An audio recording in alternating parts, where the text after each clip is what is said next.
이제 8과까지 해서 우리가 4분의 3을 했습니다. 마지막 나왔고요. 오늘 내용도 예습해 보신 분은 아시겠지만 그렇게 어려운 내용은 아니고요. 마지막 8과의 절기 부분을 배울 때 여러분들이 좀 이제 부담스럽고 어렵다고 생각하실지 모르겠어요. 저도 잘 모르는데 저도 열심히 공부해 갖고 와서 할 테니까 다음 주에는 이 내용도 분량도 많고 전체를 다 정리를 해드릴 거라서 반드시 예습을 해보셨으면 좋겠습니다. 우리 이제 8과까지 이렇게 했는데 실제적으로 우리가 8과로 나눠서 공부를 했지만 이 책을 전체로 보면 이 레위기 전체를 반으로 이렇게 나누어서 17장부터 성결법전이라고 이렇게 나눠서 얘기를 합니다. 그래서 이런 내용을 우리가 이렇게 나눠서 얘기를 했는데 레위기를 이렇게 하게 된 동기를 이 레위기가 우리 손에 들어오게 된 동기를 여러분이 잊지 않으셨으면 좋겠어요. 저는 우리 모든 사람들이 생활할 때 다 마찬가지인 것 같아요. 내가 어렵고 내가 힘들어서 일단 내 문제부터 보게 됩니다. 저도 그런 문제들이 있었고 그 문제를 해결하고 싶었어요. 그래서 이 세상을 살아나가는데 이 세상을 이겨나갈 수 있는 건 하나님의 법이다. 하나님의 공의하심을 내가 믿고 바라보는 것이다. 그래서 내 믿음이 흔들릴 때 저는 이 책을 가지고 공부를 시작을 했습니다. 제가 이 책이라고 말하는 건 성경에 있는 레위기를 말하는 겁니다.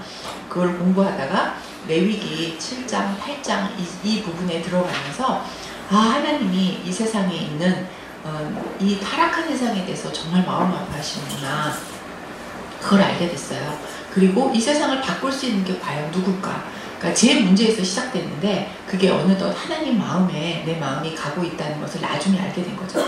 그러면서 이 세상에, 이 타락한 세상에 우리 자녀들 그리고 이 청년들이 하나님의 나라를 위해서 싸울 수 있는 용사가 되었으면 좋겠다는 마음이 들었습니다. 그래서 이것을 책으로 이렇게 만들어졌고 1년 전에 나왔습니다. 오늘 아침에도 제가 사무실에 들렸다 나왔는데 선교사님들이 또 다시 이렇게 교재를 부탁을 하신다고 그래요. 더 필요하다고 하신다고 그래요.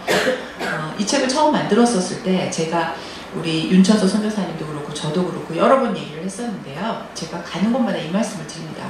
윤천서 선교사님이 제가 이것을 책으로 쓰자고 했었을 때 그리고 나서 선교사님들한테 이거를 드리자. 도구를 가지고 그분들이 사역할 수 있게끔 그 이방 땅에 하나님의 법을 선포할 수 있도록 도와드리고 싶다라고 했었을 때 선교사님이 그랬다니까요. 이거 우리가 쓰면 누가 보냐고. 안 본다고. 이 세상에 너무 유명한 사람 책도 많고 정말 너무너무 책이 많은데 이 책을 누가 보겠냐고 했어요. 근데 수백 권이 나갔습니다. 그리고 더 계속해서 주문이 들어옵니다.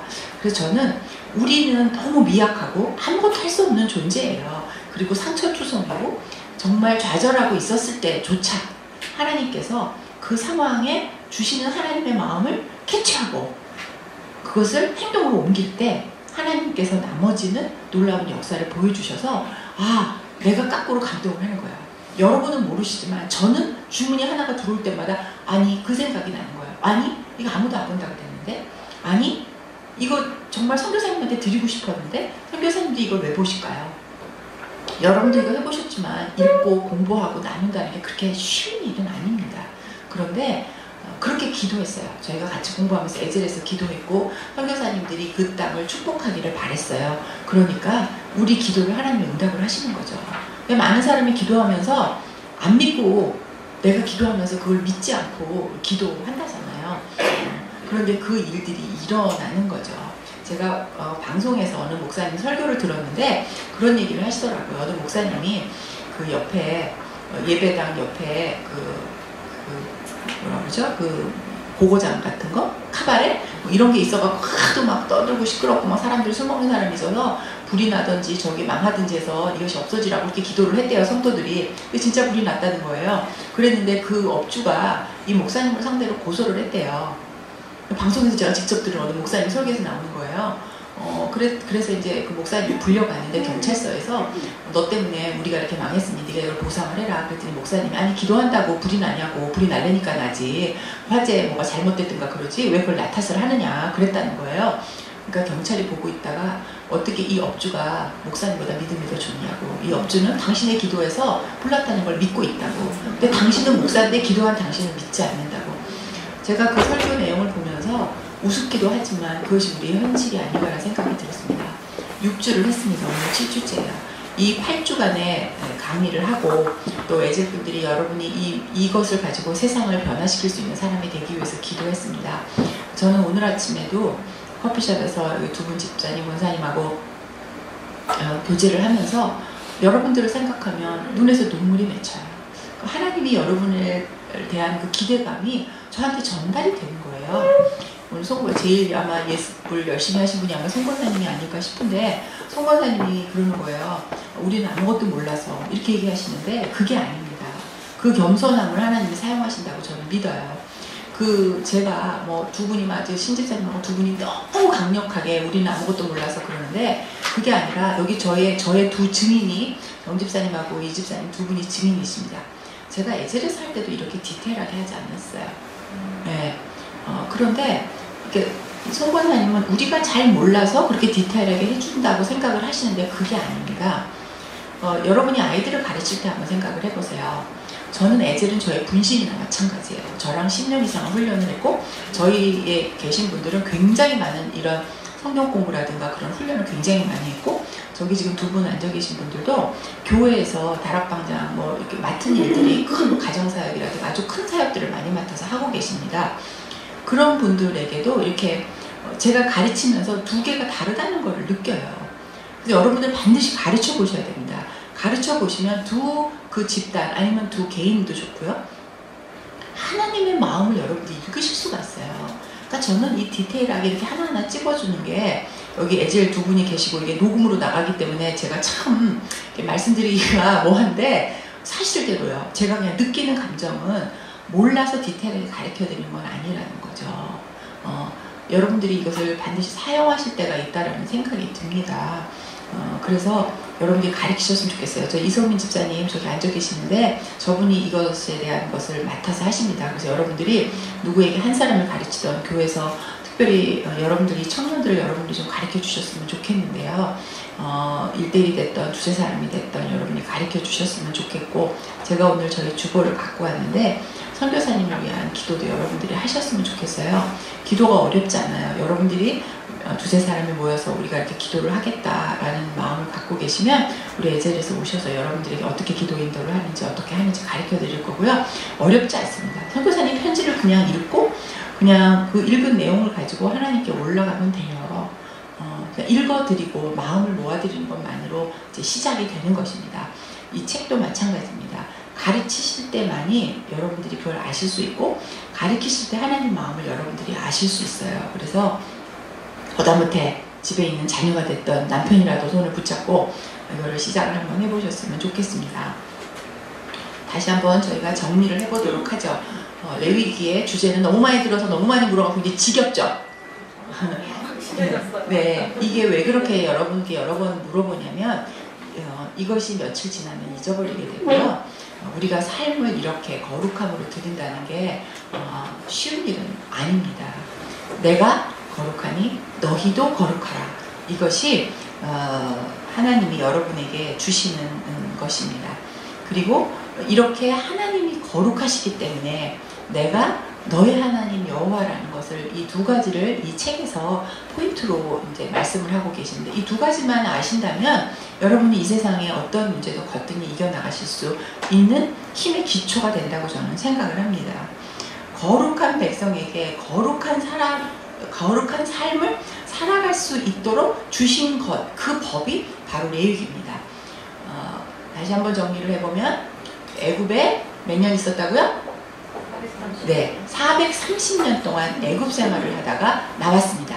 4세기의 사람들이 100년만 쳐도 4세대, 5세대가 지난 다음이라 종사를 했기 때문에 이들은 하나님의 법을 알지 못했고 이방 법과 이방의 방법들에 따라서 익숙해져 있어서 무엇이 옳은지 무엇이 그른지를 알지 못했습니다. 그래서 이러한 법을 줬고, 저희가 특별히 그 정결법과 성결법을 배우면서 이방신에 대해서 이 사람들이 어떻게 했는지를 알게 됐어요. 그래서 고대 근동에 사는 사람들이 어떻게 살았는지 저희가 나누었습니다. 그래서 그 사람들이 했던 거, 이거는 하지 마라, 분리를 하는 것입니다. 그들이 오늘도 배울 것에서 나오는데, 그들이 거룩하다 정결하다고 생각했던 그 신접한 여인들이라든가 그러한 그들이 생각했었을 때 저 사람들은 좀 영적이라고 생각했다든가 아니면은 그 점을 치는 사람이라든가 그런 사람들이 하나님 아닌 다른 신을 섬기는 그것들을 하나님이 끊어내고 너희는 내 백성이다. 너희는 내가 사랑하는 나의 특별한 백성이다. 내가 너희 하나님이다. 라는 것을 알려주기 위해서 이런 법들이 주어지게 된 것입니다. 제사법을 통해서 우리가 두 가지를 크게 받고 나눴습니다. 두 가지가 뭐였죠?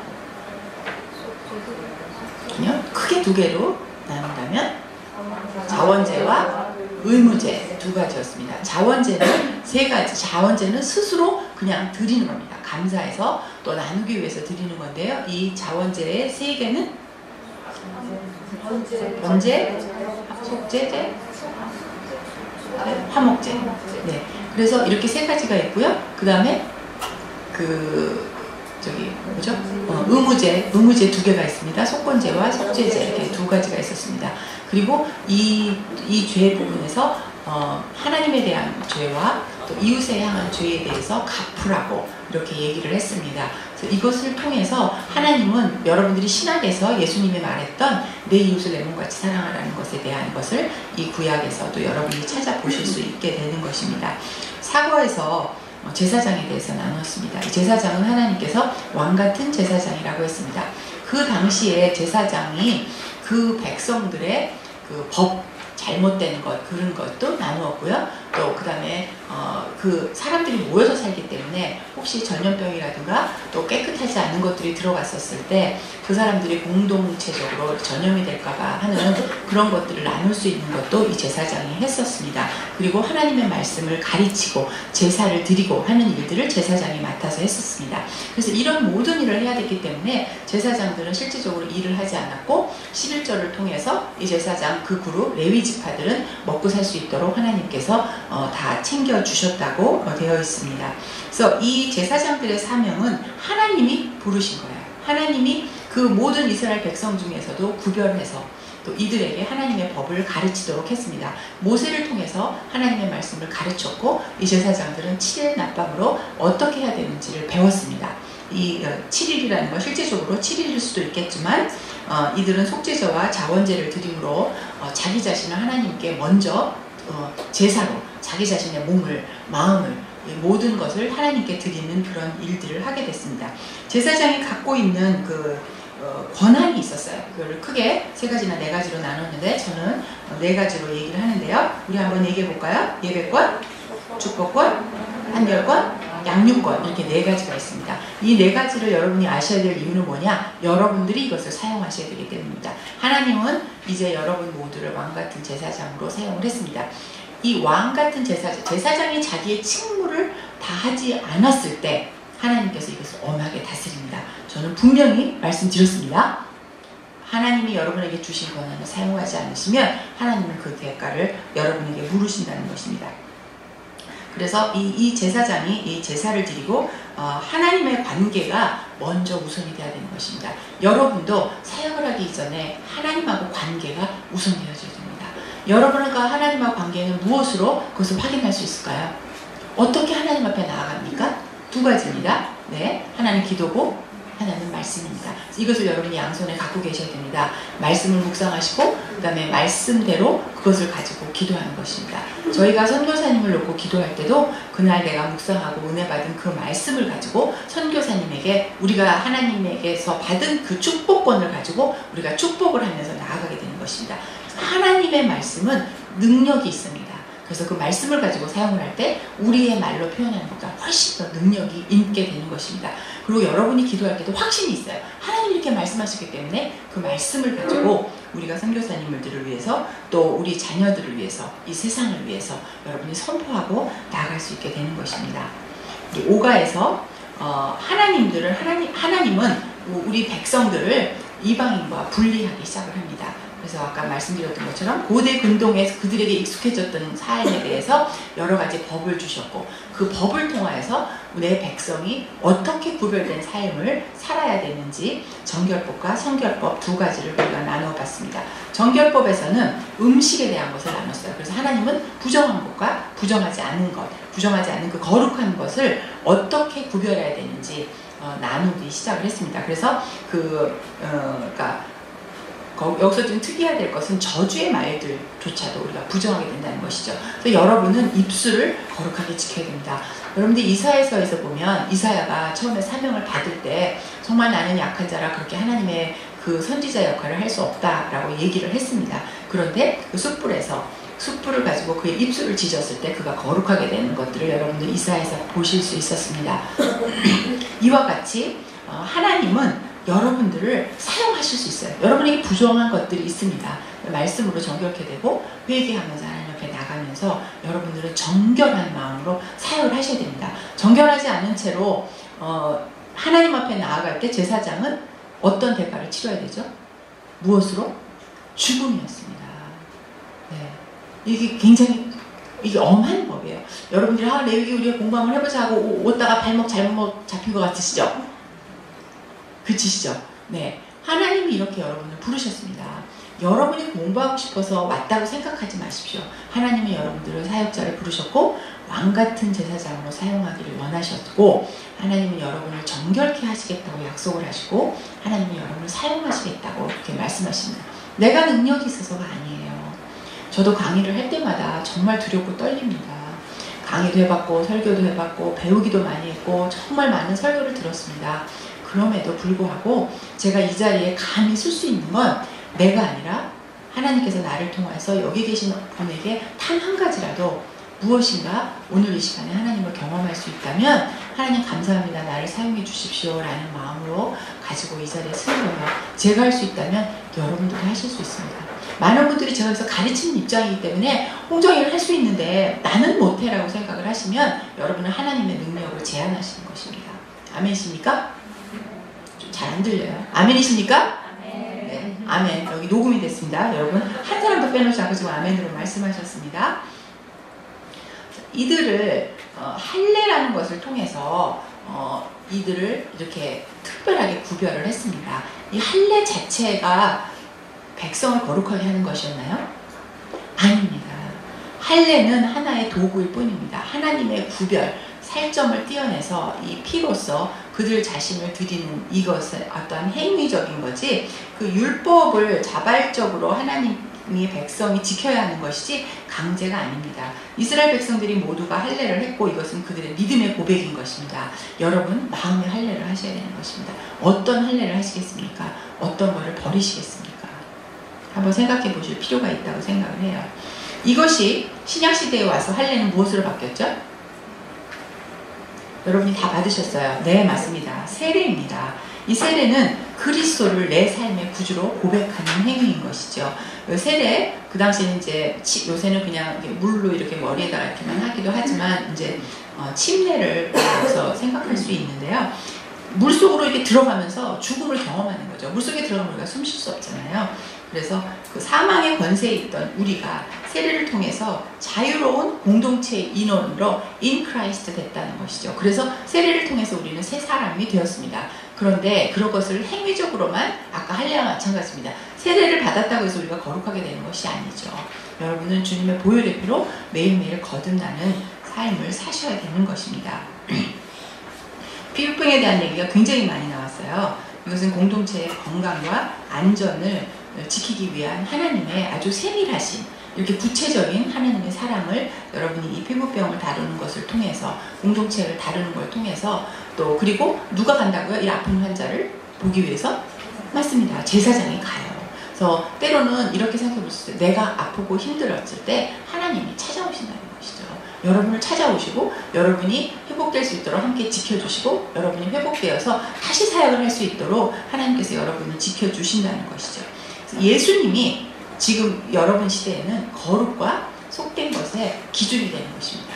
예수님이 이것을 거룩하다라고 하는 것은 거룩한 것이고 이것이 속되다 하는 것은 속된 것입니다. 그러면 도대체 무엇을 거룩하다고 말했고 무엇을 속되다고 말했나요? 무엇을 우리 보고 하라 그러고 무엇을 하면 안 된다고 했나요? 그것은 여러분이 성경에서 찾아보실 수 있습니다. 그래서 성경을 여러분이 주야로 묵상하실 수 있도록 여러분 자신을 치셔야 됩니다.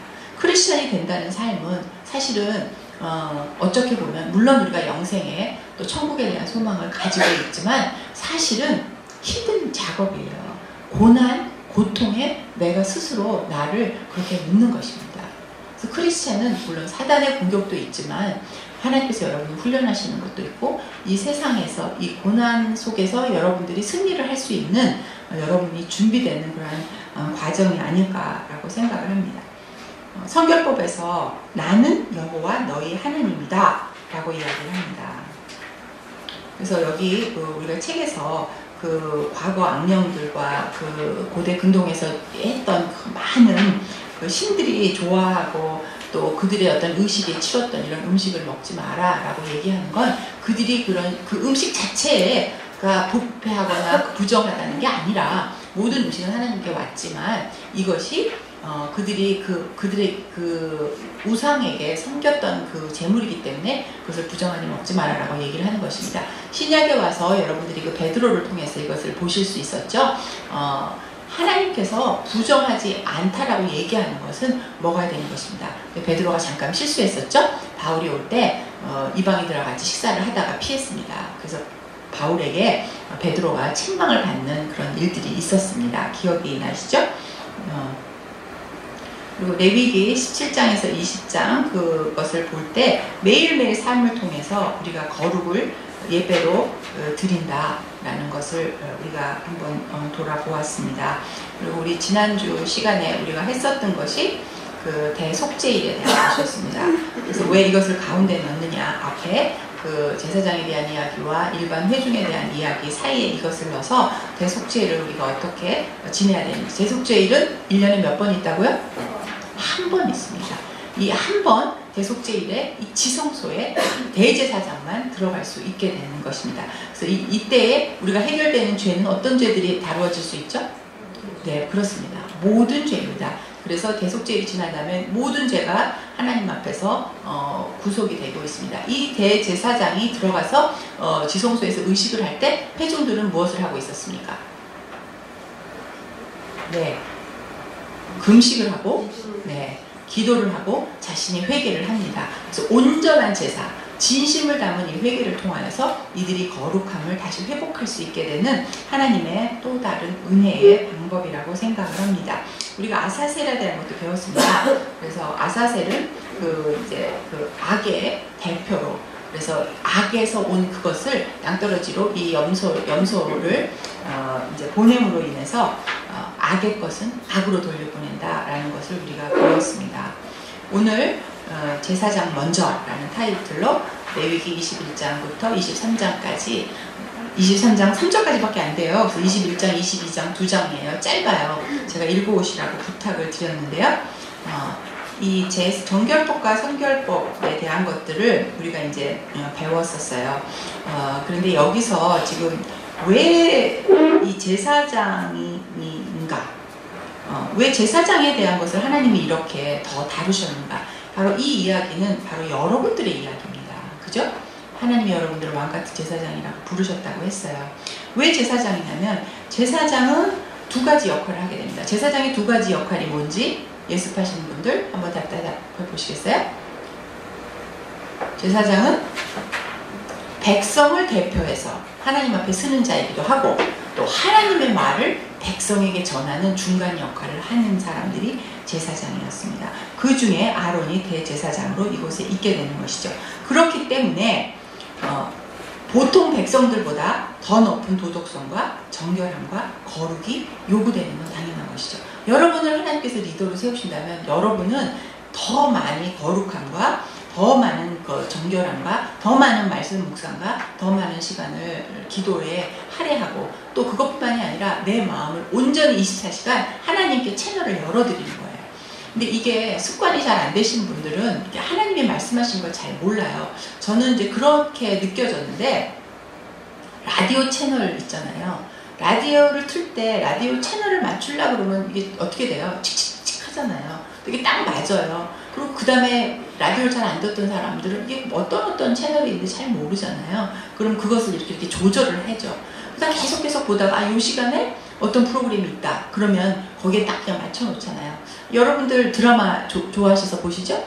그러면 무슨 요일날 무슨 드라마가 몇 시에 하는 거 여러분이 아시면 텔레비를 딱 키자마자 방송을 그냥 돌리잖아요. 공중파 방송이 됐든 지상파 방송이 됐든 뭐가 됐든 여러분들은 바로 그것을 알 수 있어요. 마찬가지입니다. 여러분이 그렇게 여러분이 좋아하시는 드라마나 어떤 프로그램이나 그 쉽게 알 수 있습니다. 그런데 하나님의 말씀을 여러분께서 내가 필요한 요 상황에 맞는 말씀을 성경에서 바로바로 찾으실 수 있나요? 그렇게 쉽지 않습니다. 그렇게 하도록 여러분은 시간을 분배해서 드려야 돼요.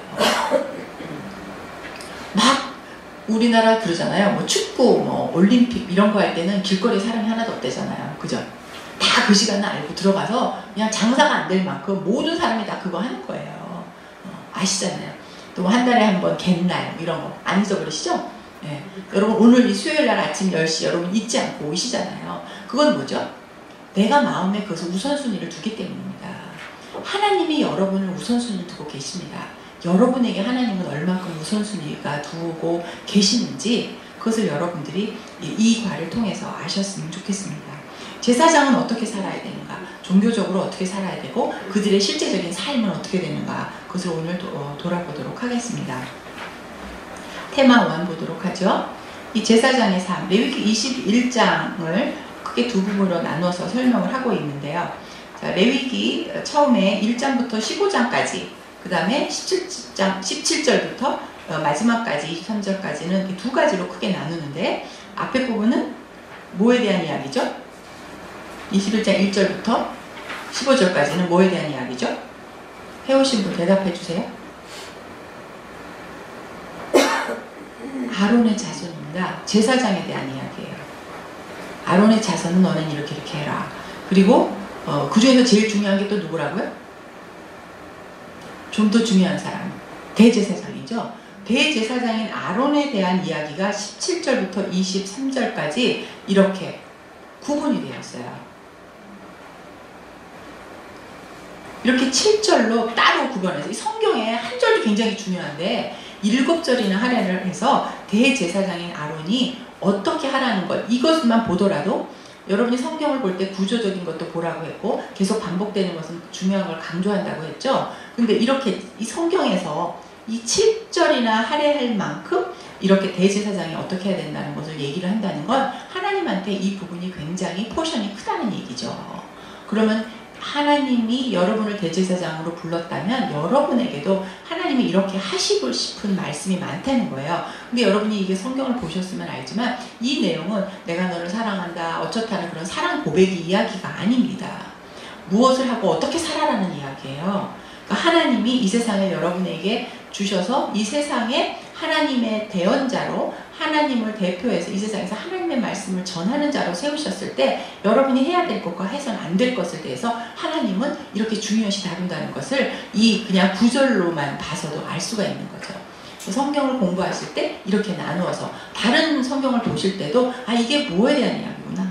아 왜? 그리고 또 이렇게 예수님의 사건도 마찬가지예요. 예수님의 어떤 사건이 진행되다가 중간에 이렇게 턱 껴들어오는 그런 사건들이 있어요. 회당장 아이로의 사건 가운데에 턱 하니 들어온 것이 혈루병 여인의 이야기입니다. 왜 이렇게 끼어서 있나? 왜 이 사건이 여기 들어가 있나? 이런 것들을 여러분들이 연구하면서 보시면 좀 더 성경을 재밌게 보실 수 있고 하나님이 중요시 여기는 게 무엇인가? 또 이렇게 보면 이렇게 장소 이동 같은 것들도 있습니다. 상황이 이동되는 것도 있고 낮과 밤의 사건들이 이렇게 이어지는 것도 있어요. 이런 것들을 여러분이 이렇게 보시면서 성경을 보시면 좀 더 재미있게 또 하나님이 이 성경을 만드셨을 하나님의 의도를 좀 여러분들이 맞춰서 보실 수 있다고 생각을 합니다. 이렇게 처음에 이 21장 전체를 제사장에 대한 것을 얘기를 하는데 이렇게 두 부분으로 나눠서 앞에 부분은 제사장에 대한 이야기, 뒷부분은 대제사장에 대한 이야기로 하나님은 이야기를 합니다. 이 21장 전체에 등장하는데 누구에게 하신 말씀이냐? 청중이 누구냐? 물론 제사장들이기도 하죠. 그러나 공동체 전체에게 주신 말씀이라는 것이 여러분이 또 하나 생각하셔야 될 부분입니다. 그러면 왜 이거를 들려줬냐? 들려줬다면 이들이 해야 될 부분이 있는 것입니다. 백성의 책임적인 부분이 있는 거예요. 성경을 보실 때 이것을 나눠서 보셔야 됩니다. 줄줄 다 이렇구나 이렇구나 이렇구나 보시면 안 되고요. 잘라서 보셔야 되는 거예요. 제사장에 대한 이야기, 대제사장에 대한 이야기 나오는데 이 이야기를 누구에게 했느냐? 청중이 누구냐? 마태복음의 청중은 누구냐? 유대인이다. 이렇게 아셔야 돼요. 그래야 그 내용을 보면서 여러분들이 아 그때 유대인의 상황은 어땠구나. 그래서 이렇게 이 말씀을 하시는구나를 여러분이 아셔야 되는 것이죠. 그죠? 여기서도 마찬가지입니다. 백성의 책임이 있기 때문입니다. 백성이 해야 될 게 있어요. 제사장과 대제사장이 아니에요. 일반 백성들은. 그러나 이 10분의 9에 되는 이 백성들이 해야 될 일이 있습니다. 그것이 무엇일까요? 네, 제사장이 제사장의 직무를 제대로 하고 있는지 이들은 견제하고 보고 그것을 지켜나갈 수 있도록 도와야 되는 역할을 백성들이 해야 되는 것입니다. 그래서 우리는 공동체입니다. 그죠? 하나님이 공동체를 굉장히 중요시 여겼습니다. 그래서 백성들은 제사장에게 부과된 요구들, 그래서 그것 중에 뭐냐, 죽은 자들과 접촉하면 안 된다. 또 그들이 가능한 여자들은 누구냐, 그리고 어떻게 되면 그 제사장의 자격이 박탈이 되느냐, 그들의 신체적인 결함은 무엇인가, 이런 거를 통해서 백성으로부터 제사장의 삶을 지킬 수 있도록 하는 것도 있고, 또 한 가지는 여기서 이렇게 법으로 정해놨고 모든 백성이 알기 때문에 제사장 스스로가 이 부정한 것에 접하지 않게 되도록 제사장을 보호하는 것도 되는 것입니다. 그죠? 뭐 부정한 이런 여자, 이따 나중에 돌아보겠지만 이런 여자들은 결혼하면 안 돼. 근데 제사장만 알고 있었어. 다른 사람은 몰라. 그냥 결혼을 했어. 그럼 어떻게 되나요? 전체 공동체가 문제가 되는 거죠. 제사장은 거룩해야만 되고 거룩한 자가 나가서 제사를 드려야 되는데 제사를 드리는 자가 거룩하지 못해지면 이 백성들이 드리는 제사 자체가 거룩한 제사로 드려질 수 없게 되는 것입니다. 그래서 백성들도 그것을 알아야 되는 것이죠. 그래서 여러분들이 가르쳐야 될 그룹, 또 여러분들이 속해 있는 이 공동체, 여러분과 함께 가고 이 공동체가 여러분의 믿음을 지켜줄 수 있도록 거룩한 공동체 안에 계셔야 되는 것입니다. 내가 공동체의 일원이기도 하고 내가 그 공동체의 리더이기도 하지만 하나님은 그 공동체를 통해서 나를 지킬 수 있도록 해주신다고 생각합니다. 이 크리스찬은 특별히 하나님과 나와 1대1의 관계예요. 저는 특별히 그렇다고 생각해요. 우리가 무슨 일을 하던 제가 이 자리에 와서 가르치지만 저는 이것을 가르치는 것을 준비하고 여러분에게 가르치면서 하나님의 마음을 보고 제가 어떻게 살아야 되는지, 제가 맨날 부정한 생각을 하고 밖에 나가서 담배 피고 술 먹고 막 그러면서 여기 와서 거룩한 얘기를 할 수 있겠어요? 여러분들이 내가 몰래 해서 모른다고 칩시다. 그 세상에 그런 모르는 비밀은 없지만 만약에 그렇게 된다고 해보세요. 그러면 여러분이 드리는 시간과 여러분이 배우는 것이 거룩한 걸 갖고 여러분만 거룩해질 수 있느냐? 그렇지 않습니다. 그렇기 때문에 여러분들의 그 지키는 눈을 통해서 하나님은 제사장을 거룩하게 더 지키고 싶었던 마음도 있었던 것 같습니다. 제사장을 감독하는 건 대제사장인 아론이었어요. 그러나 모든 백성이 그 책임을 나눠서 할 수 있도록 하나님은 이렇게 백성과 제사장의 관계를 서로 협력하는 관계, 공동체에 있는 관계로 묶으셨습니다. 이 두 연설이 끝나면서 각각의 15절과 23절에 나는 거룩하게 하는 여호와다. 누가 거룩하게 해준다고요? 하나님이 거룩하게 해준다. 내가 거룩해서 저절로 거룩해지는 것이 아닙니다. 하나님이 거룩하기 때문에 내가 너희를 거룩하게 해서 너희가 거룩하게 된다는 것입니다. 주체는 하나님입니다. 우리는 은혜로 이것을 받게 되는 것이죠. 그래서 하나님이 누구인가를 여기서 다시 한번 제사장의 그 끝말 15절, 그리고 대제사장에 대한 이야기 끝말 23절에서 하나님은 자기 스스로를 이렇게 얘기하게 되는 것입니다. 그래서 여기서 보면 저희 그 책의 130페이지에 보면 거룩하다는 이야기가 이렇게 많이 나온다고 되어 있어요. 속되게 한다는 이렇게 많이 나와요. 바치다라는 말도 이렇게 많이 나와 있다고 그랬어요. 그래서 이 많이 나와 있는 이 단어, 여러분 성경을 보시면서도 같은 단어가 나오면 이렇게 줄쳐서 해보세요. 그만큼 하나님이 중요하게 여긴다라는 것이고요. 또 한 가지는 옛날에 이 성경은 들려지는 성경이었습니다. 듣는 거죠. 계속 똑같은 단어가 들리면 사람들의 마음에 더 많이 남겠죠. 그래서 이런 방법을 하나님은 사용하셨던 것입니다. 여기서 하나님께서 자기 자신을 소개하면서 내가 거룩하게 하는 여호와다 라는 그 말은 즉 너희를 거룩하게 하는 주체가 나이다라는 것을 하나님이 강조를 한다는 것을 여러분이 보시면 되겠습니다. 1-1 제사장의 결혼과 죽음 보죠. 제사장은 정결해야 됩니다. 그 정결함으로 인해서 많은 사람들이 가지고 온 제사를 대신 치러줘야 돼요. 그런데 그 당시 또 고대 근동의 상황을 우리가 봐야 되는데 그 당시는 죽은 자, 이 망자하는 숭배 사상이 있었습니다. 죽은 자에 대한 숭배 사상이 있었고 또 이렇게 살을 베거나 머리를 빡빡 밀거나 하는 것이 그들의 그 당시의 풍습이었어요. 그렇기 때문에 하나님은 그것을 망자를 숭배하는 사상에 하지 못하게 하는 법, 우리 지난번에 배웠던 거랑 똑같이 그들이 그런 걸 했기 때문에 하지 못해서 하나님이 이런 방법을 쓰신 것입니다. 그래서 우리에게는 부활신앙이 있어요. 그래서 죽음은 더 이상 우리에게 큰 슬픔이 아닙니다. 영생이라는 새로운 삶으로 들어가는 것이 우리에게 있어요. 그러니까 우리에게는 망자를 숭배해서는 안 되는 것이죠. 그런데 우리가 지금 여기 책에도 쓰여 있지만 추도 예배는 뭔가요? 추도 예배는 가족을 위로하는 것입니다. 망자를 하는 것이 아니에요. 그래서 여러분이 제사를 드리는 것과 추도 예배를 드리는 것은 다른 것입니다. 제사는 죽은 자, 그 귀신을 불러들이는 것이 제사이고요. 추도 예배는 떠나보내 그리고 그날 그 떠난 그 부모나 친척을 서로 기리면서 가족끼리 우리 공동체가 다시 한번 그 사랑 안에서 모이는 것을 하는 것이 추도 예배라는 것 여러분이 구별해서 아셨으면 좋겠습니다. 제사장은 그 당시에 이 죽음이라는 것은 부정한 것이었어요. 그럼 제사장은 어떻게 하느냐? 이 죽은 사람에게 가서 요새는 목사님들이 다 추도 예배 다 드리시죠. 누가 돌아가시면 그 입관 예배, 뭐 임종 예배 다 드려주셔서 아마 평균 5번 정도 예배를 드리는 것 같아요. 그 보통 우리가 2박 3일 동안에 돌아가신 분을 장례식장에서 이렇게 할 때 목사님 그 정도 예배를 드리는데 그 당시 제사장은 이런 것들이 금지가 되어 있었습니다. 그것이 좀 차이가 있는 것이죠. 그러나 제사장도 사람인데 그렇잖아요.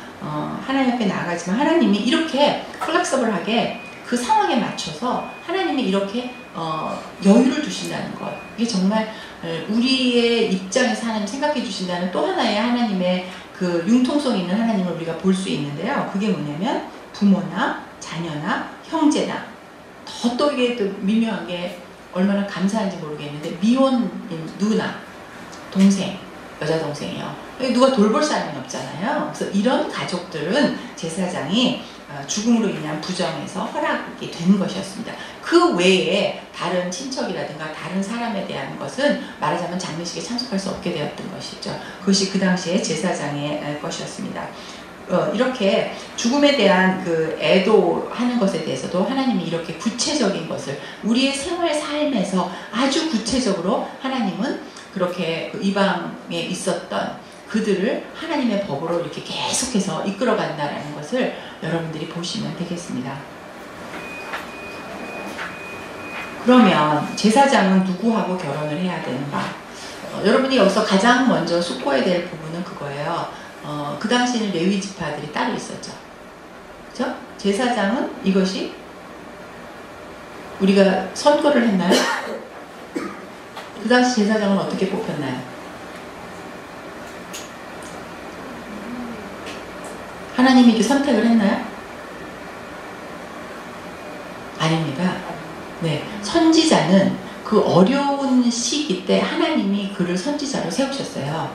제사장은 세습제입니다. 아버지가 제사장이 레위 지파가 따로 돼 있죠? 아시겠죠? 구분해서 레위 지파는 그 레위 자손들이 세습이었어요. 그래서 제사장의 혈통이 중요한 겁니다. 그래서 왜 이렇게 결혼을 이렇게 하라고 했는가를 여러분이 아셔야 돼요. 하나님이 이렇게 이런 여자들 하지 말라고 그랬구나 라고 단순히 볼 게 아니라 레위 지파의 혈통을 지켜야 되고 거룩한 제사장에 대한 것들을 배우죠. 그들이 각 그 지파 12지파로 나눠서 가리키잖아요. 그렇기 때문에 제사장의 가족들은 거기서 공부를 하게 되는 거죠. 그러니까 요새도 보면은 왜 의사 집안에서는 의사가 많이 나오고 뭐 법관 집안에서 법관가 많이 나오고 선생님 집안에 선생님이 많이 나오고 또 공무원 했던 분들 이렇게 하는 게 집안에서 그런 소리를 많이 들었기 때문에 익숙해지기도 해요. 근데 여기서 이 레위인들은 제사 법이 여러분들 아시다시피 굉장히 까다롭잖아요. 그래서 어려서부터 그것을 배우게 되는 것입니다. 그래서 그 자녀가 그것을 혈통을 물려가는데 이 제사장들은 남자잖아요. 그 당시 여자는 제사장이 없었으니까. 근데 이 결혼을 다른 여자, 하나님을 알지 못하는 여자라든가 이게 피가 섞이면 어떻게 되냐면 제사장의 혈통이 무너지게 되는 것이죠. 그거에서 하나님이 이 제사에 대한 규제를 했다라는 것을 여러분이 아셔야 됩니다. 그죠? 혈통을 지키기 위해서요. 그래서 그 당시에 지금하고 여러분이 접하면 안 되고 처녀성을 잃은 여자는 안 된다는 거죠.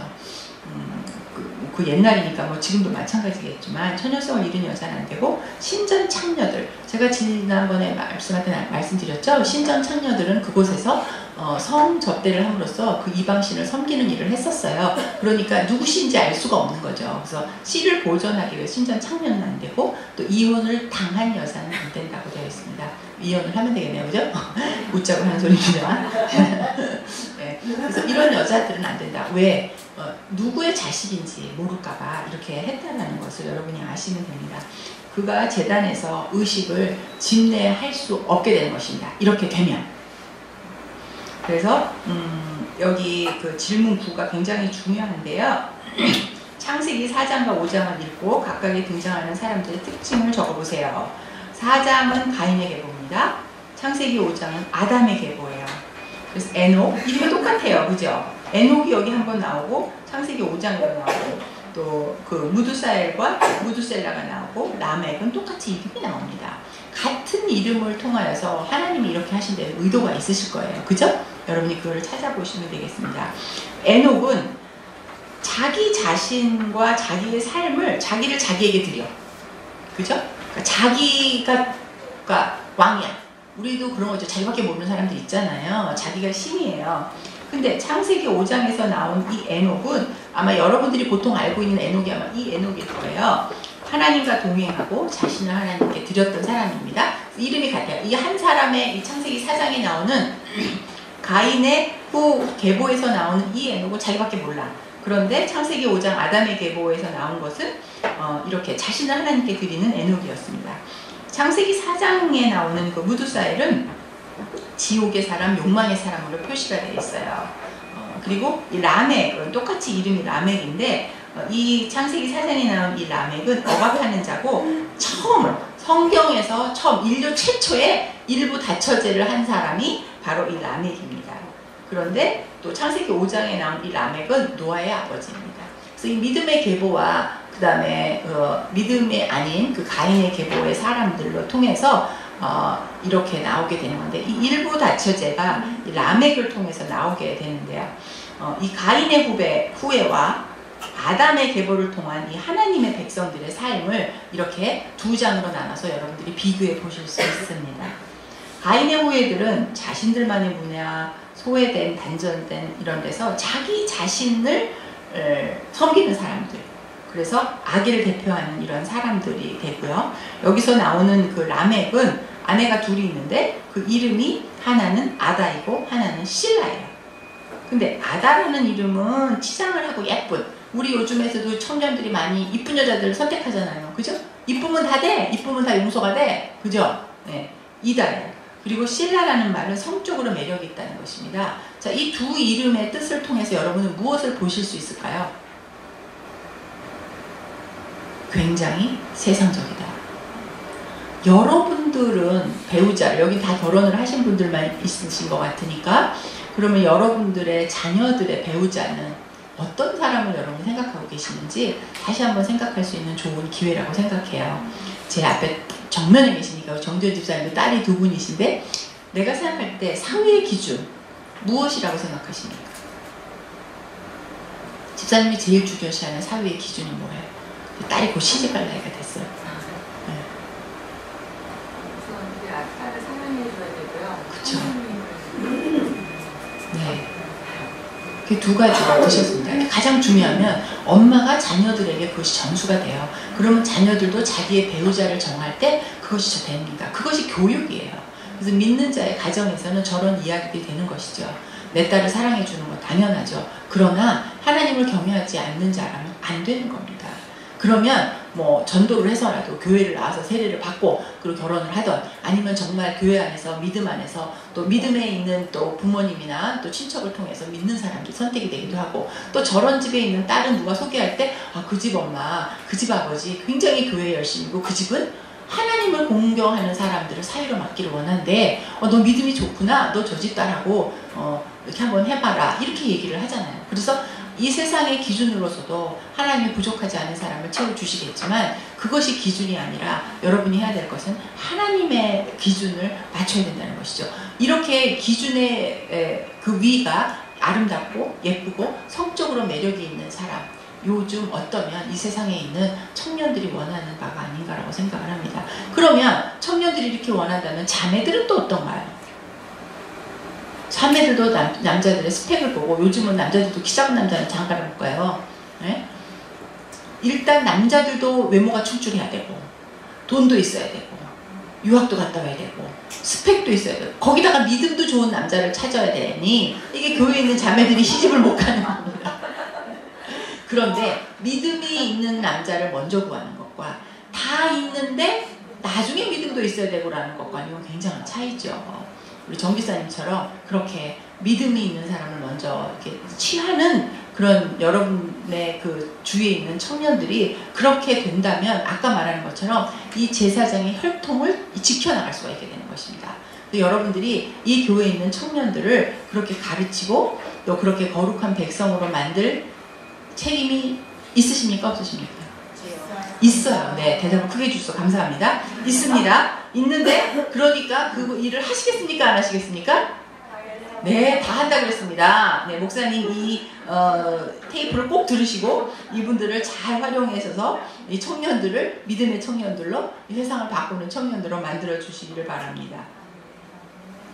이렇게 4장과 5장에서 동일한 이름을 등장시키는 것도 참 재미있는 것입니다. 이 두 장을 다 발휘를 했습니다. 이렇게 성경을 보면 재미있죠. 여러분이 이 이야기를 듣고 다시 성경을 창세기 4장과 5장을 읽어본다면 여러분이 극하게 4장을 읽을 때 이 악한 세상에 대해서 여러분이 느끼게 될 것이고, 5장을 읽을 때 여러분 마음이 얼마나 따뜻하고 평온하고 행복하고 평안한지 여러분이 느끼실 수 있을 것입니다. 아주 드라마합니다. 이 창세기 4장과 창세기 5장 한 장 차이지만 천국과 지옥을 여러분들이 경험하실 수 있게 되는 것입니다. 여러분을 통해서 사람들이 천국을 경험하셨으면 좋겠습니다. 그래서 어떤 기준으로 배우자를 여러분은 선택을 하셨는지, 그래서 성공하셨는지. 자, 우리 집사님 배우자를 그 당시에 이런 하나님의 기준으로 선택을 하시고 결혼을 하셨는가요? 전혀 아니었어요. 지금 어떠십니까? 아주 행복하십니까? 지금은 그 하느님이 저한테 참 축복을 주셨구나. 네. 그렇지 않았던 사람이 반했기 때문에. 아, 네. 그렇지 않았던 굉장히 사람들. 감사해요. 네, 감사합니다. 네, 믿는 분들을 사위를 잘 삼으시고 또 믿지 않는 분들은 하나님 앞으로 돌아오실 수 있도록 여러분들이 그렇게 삶을 드리는 분들이 되셨으면 좋겠습니다. 제사장의 그 레위인들은 그럼 어떤 사람이었는지 우리 질문 13번 한번 보도록 하죠. 그것도 아주 재밌는 이야기가 여기 있습니다. 모세한테 레위 자손을 그들 조상의 가문과 종족을 따라 계수하되 1개월 이상 된 남자를 다 계수하라. 그게 뭐냐? 레위 지파에서 1개월 이상 된 남자들을 다 한번 쉬어봐라. 그랬더니 몇 명? 22,000명. 이거 저희 대학원 성경시험에 나오는 이야기입니다. 22,000명. 네, 22,000명이에요. 그런데 이 22,000명하고 그 다음에 숫자가 뭐냐면, 이제 레위 지파를 제외한 11개의 지파가 있겠죠. 그 이스라엘 자손의 처음 태어난 남자, 이게 뭐죠? 맏아들이요, 맏아들.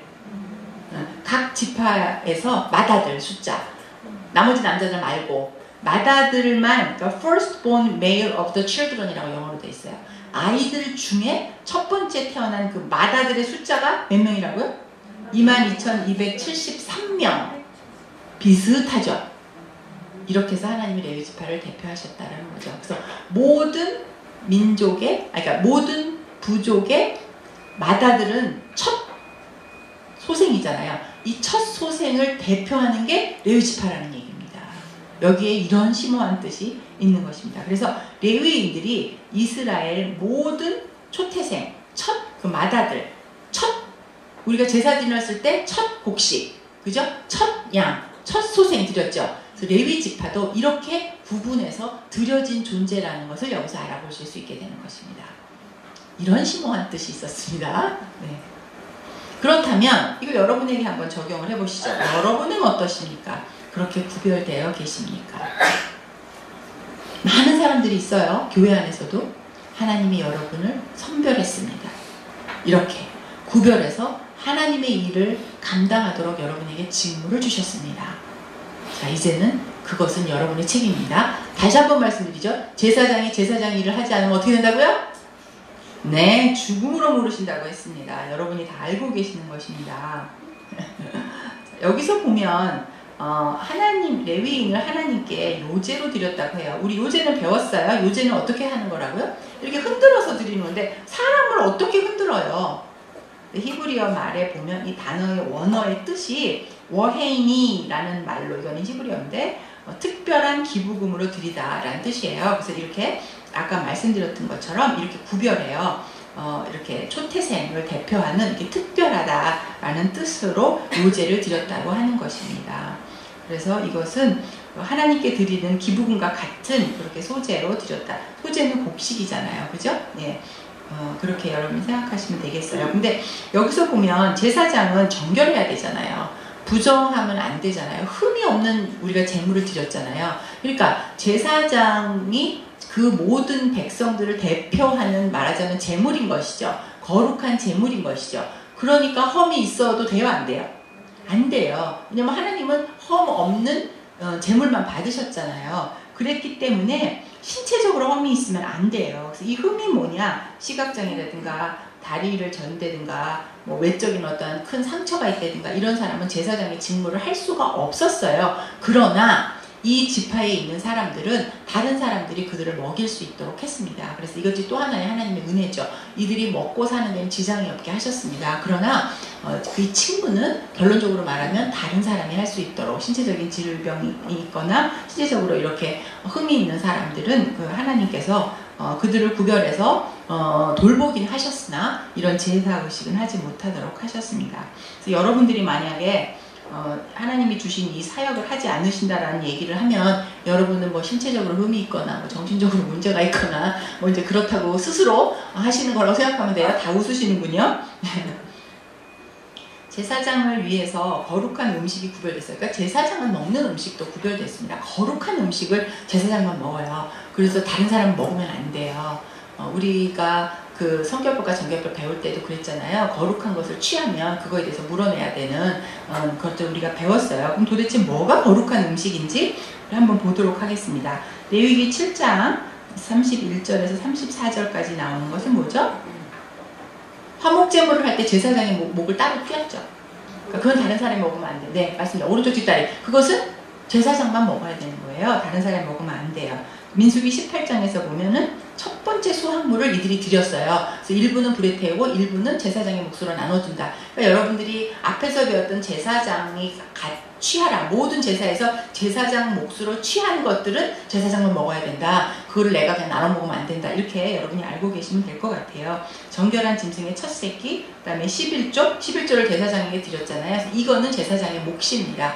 여러분들은 지금 11조를 다 돈으로 드리지만 추수감사절 때 우리가 과일 드리기도 하고 그러잖아요. 그래서 그 당시는 자기가 가지고 있는 무슨 것이든지 농사가 됐던 목축이 됐던 무엇이든지 그것에 10분의 1을 드렸습니다. 그래서 이 11조가 그렇게 제사장에게 드려지는 것들은 그렇습니다. 그래서 다른 봉헌된 것들 모든 결론적으로 말하면 제사장의 것이다 라고 하나님이 이 레위기법에서 말씀해 주셨던 그것은 다 거룩한 것이라는 것이죠.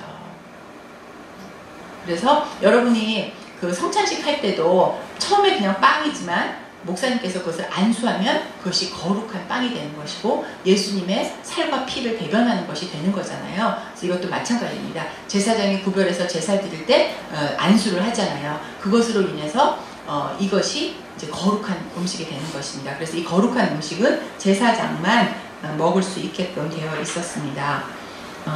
정결한 제사장에게만 허락이 되고 제사장 가족이나 신전에서 그 일을 도와주던 사람들이 먹을 수 없는 음식이 여러 가지가 쭉 있어요. 그 중에 전설병도 여기 들어가 있습니다.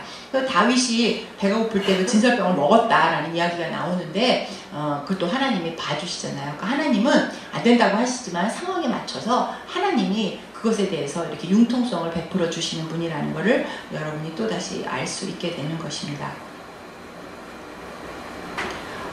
질문 18번에는 여러분이 여러분의 삶을 한번 비교해 볼 수 있는 건데요. 고린도전서 9장 9절에서 14절을 한번 보도록 할까요? 우리 한번 찾아볼까요? 고린도전서 9장 9절에서 14절.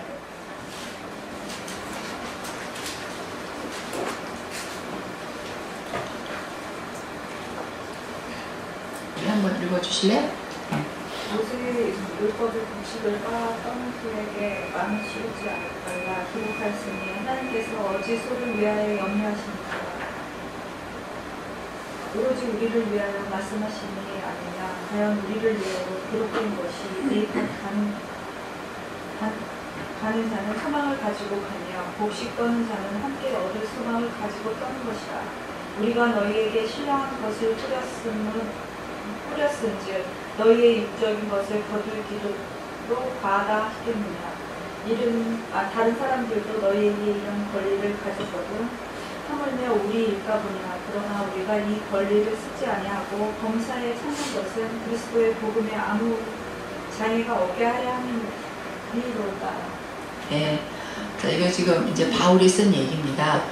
바울은 이렇게 선교를 할 때에 선교를 하고 다닐 때에 그 교회나 이가 복음을 전하는 사람들로 하여금 그 녹을 받을 수 있었어요. 근데 그 사람들이 혹시 시험에 들거나 그러지 않기 위해서 내가 그것을 받지 않는다라는 그 내용인데, 그걸 통해서 우리가 볼 수 있는 것은 회중들로부터 생활비를 받잖아요. 우리 목회자들이, 여러분 교회를 섬기고 목회자들이 받잖아요. 이것이 정당하다는 것이죠. 지금이나 그때나 똑같이 하나님은 하나님의 일을 하는 사람들을 먹이고 입히신다는 것을 여기서 볼 수 있게 되는 것입니다. 근데 이제 만약에 실수로 제사장이 먹지 말아야 할 성물을 먹게 되는 경우가 있겠죠. 사람이니까 실수로. 만약에 그렇게 된다면 무심코 먹은 것에 대해서 5분의 1을 더 갚아야 한다고 그랬어요. 우리가 우리 속건제와 속죄제 그 부분에서 배울 때 남의 것을 취했을 때 우리 얼마를 더 갚아야 된다고 했죠? 네, 120%. 그렇죠? 여기서도 마찬가지로 5분의 5분의 1을 더 이제 갚아야 된다는 것이 동일한 것이라고 보실 수 있습니다. 그래서 여기서 세겔에 대한 문제도 나오는데요. 그러니까 이거는 굳이 그렇게 중요한 게 아닌 것 같아서 넘어가도록 하겠습니다. 질문 20번에 가나안에 들어간 후에 사사기에서 제사장들은 어떻게 결혼했습니까? 라고 나와요.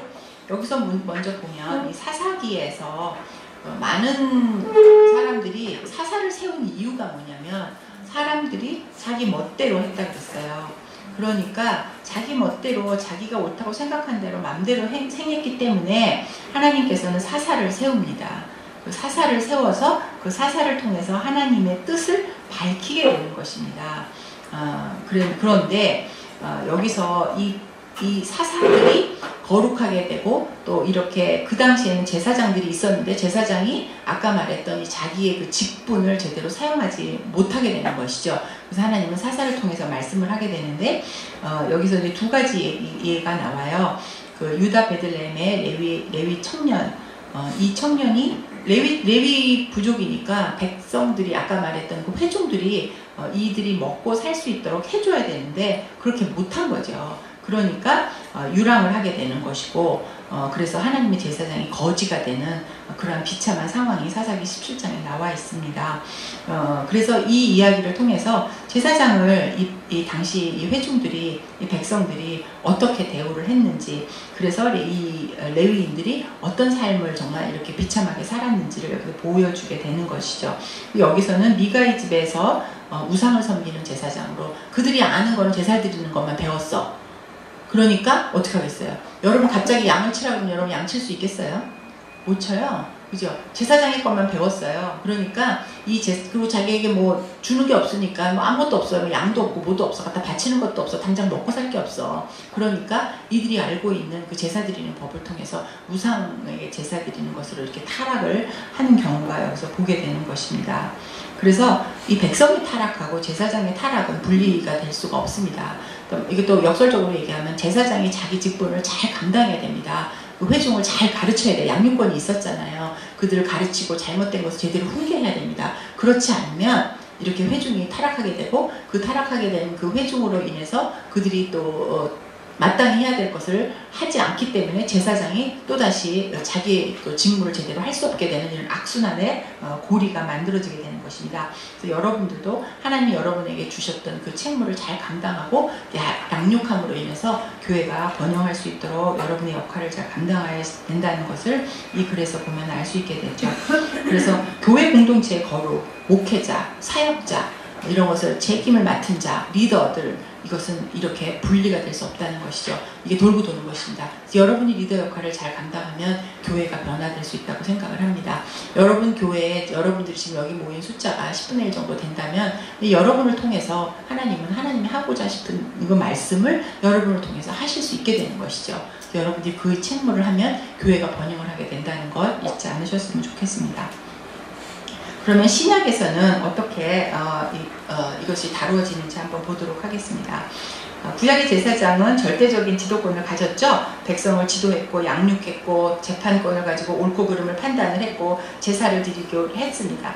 그래서 하나님께서 이 제사장들에게는 보통 일반 사람들보다 더 높은 기준으로 율법적으로 그다음에 도덕적으로 더 귀한 더 높은 것들을 이들에게 요청을 했고 하나님의 말씀을 이들은 순종을 했고 그리고 자기 스스로가 자발적으로 거룩과 성결을 지켰던 사람들이 레위인들이었고 또 제사장이었습니다.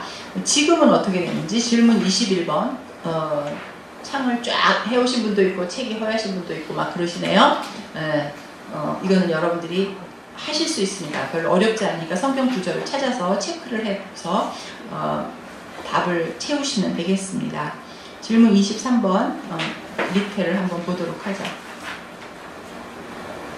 지금은 신약에서는 그리스도를 믿는 모든 신자가 제사장입니다. 베드로전서 레위기를 통해서 이렇게 나와 있는 내용이니까 여러분 찾아보시고 여러분이 하셔야 될 직무니까 꼭 거기 있는 베드로전서와 레위기의 말씀을 찾아보셨으면 좋겠어요. 세상에서 참된 제사장으로 역할을 하기 위해서 날마다 하나님 앞에 자신을 거룩하고 흠없는 제물로 여러분 스스로가 드려야 하고 또 하나님을 위한 그러한 여러분이 맡겨진 사역들을 여러분이 감당해내셔야 합니다. 그래서 이 예수 그리스도를 통하여서 우리의 모든 것들이 정결해졌습니다. 그래서 여러분이 예수 그리스도의 보혈로 거듭난 사람이 됐어요. 그래서 우리는 지금 이 세상을 살아나갔을 때 하나님은 여러분에게 더 높은 도덕성과 더 다른 사람들과는 다른 거룩한 삶의 모습을 요구한다는 것 다시 한번 강조드립니다. 그 다음에 성경과 거룩한 성물 그리고 11조에 대한 것 보겠습니다. 그럼 제사장은 11조를 드려야 했을까? 안 했어야 됐을까? 여러분 목사님은 11조를 하실까요? 안 하실까요? 하십니다. 네, 답은 예스죠. 11조라는 단어가 성경에서 제일 먼저 이렇게 등장을 하게 된 것은 아브람이 멜기세덱을 보게 되죠. 그래서 그에게 11조를 드렸다는 것에서부터 11조의 근원을 우리가 찾아볼 수 있게 됩니다. 그 유대인의 구전이 그 미시나에 따르면 11조가 큰 헌물, 첫 11조, 둘째 11조, 셋째 11조 이렇게 나눠져 있는데요.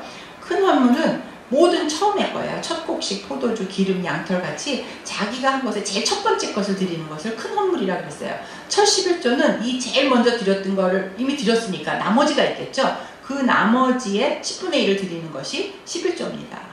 우리는 요새는 우리가 갖고 있는 것에서 11조를 드리면서 여러분 어떻게 합니까? 새 전이냐 새우냐 했다고 따지잖아요.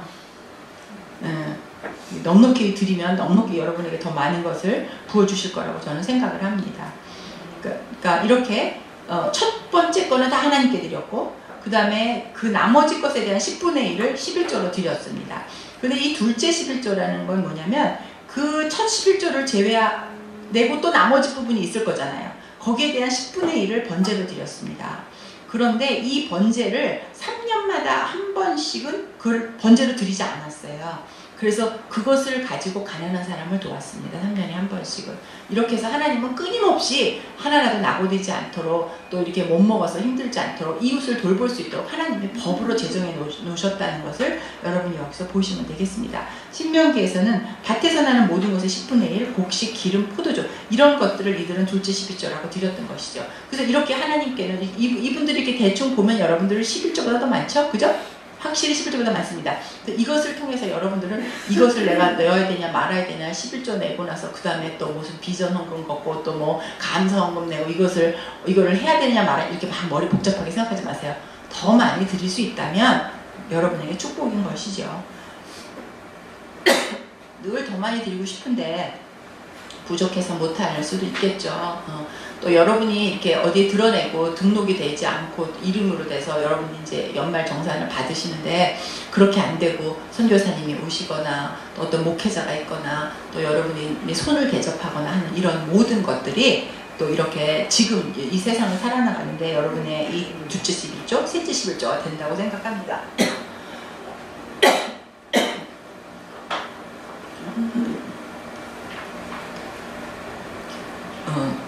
여기를 이제 다 제가 그 질문 20일 전까지는 다 나눴습니다.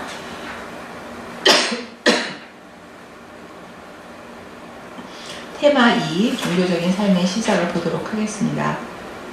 여기서 오늘 안식일에 대한 것을 우리가 다루고자 합니다. 자, 하나님이 안식을 취하셨단 말이 제일 처음 어디 나오나요? 창세기에 나옵니다. 안식일의 규례를 하나님께서 이제 주셨어요. 7째 날 하나님께서 안식을 했습니다. 안식일의 규례는 10마디 말씀 중이라고 되어 있는데 이게 뭐냐면 10계명이에요. 10계명에 안식일을 거룩히 지켜라 라고 4계명이 나오잖아요.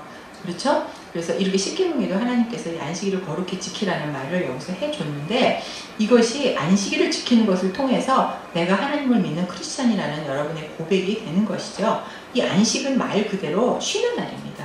하나님에 대해서 기쁨과 감사를 드리는 날이에요. 그래서 이것은 일주일에 한 번, 주일날, 일요일날, 어떤 사람은 토요일날, 그 다음에 뭐 유대 어느 지역에서는 뭐 수요일날 이렇게 되는데 그 어떤 날이다는 그 날이 중요한 게 아니라는 것이죠. 그래서 여호와의 증인들이 뭐 우리는 성경적이라서 토요일날 쉬니까 우리는 맞고 뭐 주일날 하는 크리스찬이 너희는 틀렸다 막 이딴 소리 하는데 그는 이것을 정확하게 하나님이 주시는 안식에 대한 개념을 잘 이해하지 못했기 때문입니다. 이것은 날의 개념이 아니에요. 일주일에 하루라는 그런 개념이 아니라 하나님과의 안식에 대한 개념입니다. 하나님하고의 관계 속에서만 이게 주어지는 거예요. 하나님이 없이는 안식이 없어요. 하나님이 없이는 안식이라는 것 자체가 사실은 말이 안 되는 것입니다. 그러면 어떤 때 안식일이냐? 하나님이 7일째 이 세상을 창조하시고 나서 안식을 하셨습니다. 그리고 우리를 그 안식일을 기억하고 거룩하게 지키라고 했습니다. 원래는 아담과 하와가 살았던 그 에덴 동산에는 365일이 안식이었어요. 하나님과 좋은 관계에 있었잖아요. 근데 그것이 깨졌어요. 그랬죠? 영원한 안식이 우리에게 주어졌는데 그것을 죄로 인해서 깨졌습니다. 그래서 그것이 깨지고 났는데 그것을 회복하고 그것을 기억하고 너희들을 출애굽한 것을 기억하라라고 했었던 것이 안식이에요. 그래서 그날은 하나님의 관계를 다시 한번 돌아보고 그 제일 처음에 하나님이 하셨던 그 창세기의 그 안식을 기억하고 하나님의 관계를 회복하라는 날이지 일주일에 하루 너네 놀아라 텔레비 보고 놀고 그날 아침에 일부 예배 드리고 나가서 골프 쳐라 그런 얘기가 아니라는 것이죠. 하나님 안에서 교제를 하고 하나님을 기억하고 하나님 안에서 그 자기 자신을 돌아보는 날이 안식일인 것입니다. 그래서 여러분이 그 날의 개념이 아니고 관계 개념이라는 것을 여러분이 아셨으면 좋겠습니다. 고대에는 또 한 날의 시작은 해가 지고부터예요. 우리가 여러분 6월절, 무교절 이런 걸 우리가 배울 텐데 하루의 시작은 저녁부터 시작을 합니다. 그래서 여기서 그 날이 저녁이 되고 아침이 되니 그래서 그때부터가 이제 하루로 지어지게 되는 거라 6월절이 뭐 몇 월 며칠이다라는 거에서도 우리의 시작은 아침부터 시작을 하잖아요. 하루의 시작을. 근데 이제 뭐 해가 뜨니까 언제부터 아침이라고 그러나요? 6시부터라고 그러나요? 뭐 7시부터라고 그러나요? 우리도 조금 그런 게 있죠. 여기서는 저녁 해가 지고 해가 지는 건 보이잖아요. 지평선에서 해가 지죠. 그래서 해가 지고 난 그때부터를 하루로 쳤다라는 거 우리가 조금 다르라는 거. 그래서 하나님과 우리와의 온전한 관계를 놓아주는 것 그것이 참된 안식이고 하나님께서 지키라고 하는 것입니다. 그래서 하나님하고의 관계적인 날이다. 그것이 안식의 날이다. 그런 것을 여러분이 보시면 되겠습니다. 참된 안식은 날의 개념이 아니고 하나님과의 좋은 관계를 누리는 것이다 라고 여기 쓰여있죠. 하나님과의 온전한 관계가 파괴된 게 언제부터라고요? 그렇습니다. 네, 에덴에서 아담과 하와가 불순종했을 때, 죄가 들어왔을 때 안식이 깨어졌습니다. 그래서 그 이후에 안식이 깨어졌죠. 그래서 365일 하나님과 함께 할 때 안식이 주어졌다는 것 여러분 기억하셨으면 좋겠어요. 그래서 온전한 관계의 회복이 이루어지려면 하나님께서 안식이 하나님 안에는 그럼 어떻게 되냐? 우리는 안식이 깨졌는데 그래서 일주일에 한 번씩 이렇게 안식일을 지키는데 그럼 하나님에게는 어떤가? 하나님에게도 하나님 이거 관계라고 했어요, 그죠? 우리하고 하나님의 관계가 깨졌는데 하나님만 좋으실 수 있나요? 아니에요. 하나님 입장에서도 마찬가지죠. 하나님에도 온전한 진정한 안식이 존재하지 않는 거죠. 그래서 안식일날 예수님이 일할 때 너 왜 일하냐 그랬더니 우리 아버지가 일하니 나도 일한다 라고 얘기했던 게 바로 이것에 근거를 두는 것입니다. 그래서 하나님은 안식일에도 쉬지 못하시게 되는 거죠. 우리가 관계를 깨므로 인해서 하나님의 안식도 깨어졌다라는 것을 여러분이 아시면 되겠습니다. 그래서 안식일은 창조의 안식을 기억하는 날이라고 출애굽기에서 되어 있습니다. 창조의 안식을 기억하기 위한 한 날, 그래서 세바스라고 하는데요. 십계명에서도 안식일을 종교적인 축제가 아니라 다른 날과 달리 기억되어져야 되는 날, 하나님만 생각하는 날, 하나님과 관계를 회복하는 날, 참된 쉼의 날, 이렇게 기억하고 쉬는 날, 이런 식으로 안식일을 데피니션을 했던 것입니다. 신명기에서 보면 애굽의 노예 상태에서 벗어난 것에서 기인해서 이것을 안식일을 선포했다고 되어 있는데요. 이것이 뭐냐면 그들이 선택되었고 선민이죠. 구원받았다는 사실에 대한 증거인 것이에요. 그래서 안식일은 항상 하루를 정해서 창조의 안식을 기억하고 구원의 날을 기념하고 온전한 안식을 기대하는, 그래서 예수님이 재림할 때 우리에게 온전한 안식이 오겠죠. 천국에 대한 소망을 가지라는 것이 이 안식일의 의미라는 것입니다. 한 날을 구별해서 하나님께 드릴 수 없는 사람이 자신의 삶 전체를 하나님께 헌신하며 구별하고 드릴 수 있을까요? 여러분이 하루도 거룩하게 지키지 못하는데 여러분의 삶을 들여서 하나님께 거룩하게 드릴 수 있겠어요? 아니죠. 그래서 여러분은 안식일을 거룩하게 지키는 것부터, 하나님하고 관계를 회복하는 것부터 시작을 하셔야 되는 것입니다. 그래서 우리가 결국에 가서는 이 세상이 아니라 하나님 나라에 대한, 주님 오실 날에 대한 것을 소망하고 기대하게 하는 것, 이것이죠. 그래서 다시 한번 정리를 해보면 한 날을 구별해서 안식일을 지키고 매일매일 삶 속에서 하나님과의 진정한 교제를 지키고 구원의 날을 기념하고 감사하면서 부활과 또 재림, 이것을 기대하는 삶, 그것이 진정한 안식일의 의미가 되겠습니다. 자, 이렇게 해서 우리 오늘 7과를 다 마쳤습니다. 제사장에 대한 것, 그리고 안식에 대한 걸 나눴습니다. 다음번에는 이제 절기에 대한, 봄의 절기와 가을의 절기에 대한 것을 하게 되는데요. 로마서 1장부터 8장까지도 읽어보세요. 여기 지금 읽을 책이 이렇게 많지 않죠? 23, 24, 25, 26 4장만 읽으시면 되고요. 그 다음에 로마서 1장부터 8장까지를 한번 읽어갖고 오시면 그 부분이 봄의 절기에 대한 부분이거든요. 그래서 여러분들이 좀 보시면 서로 연관이 돼서 좋을 거고요. 가을의 절기는 이 종말론에 대한 것을 다루게 됩니다. 그래서 계시록의 종말론의 부분도 조금 나오게 되는데 이거는 이제 숫자 부분이 조금 많아요. 그래서 여러분들이 희년에 대한 것이 아마 가장 중요한 것이 되겠는데요. 이것을 한번 보도록 하겠습니다. 이렇게 되면 여러분들이 이제 레위기에 대한 걸 다 맞추게 되고 여러분이 하나님 앞에 어떻게 제사장 역할을 잘 감당하게 될지, 오늘도 여러 번 강조를 드렸지만 하나님 앞에서 진정한 안식이 무엇인지, 안식을 누리면서 이것이 일이다, 내가 또 뭔가를 해야 된다, 바쁘다, 난 왜 이렇게 내 삶이 바빠, 또 뭔가 해야 돼, 이런 분주한 마음을 가는 게 아니라 여러분이 하나님의 일을 하실 때도 하나님 안에서 충분한 진정한 안식을 누렸다면 바빠 힘들어가 아니에요. 그래서 하나님이 있는 곳에 여러분이 늘 참여하실 수 있는 그런 시간이 됐으면 좋겠습니다.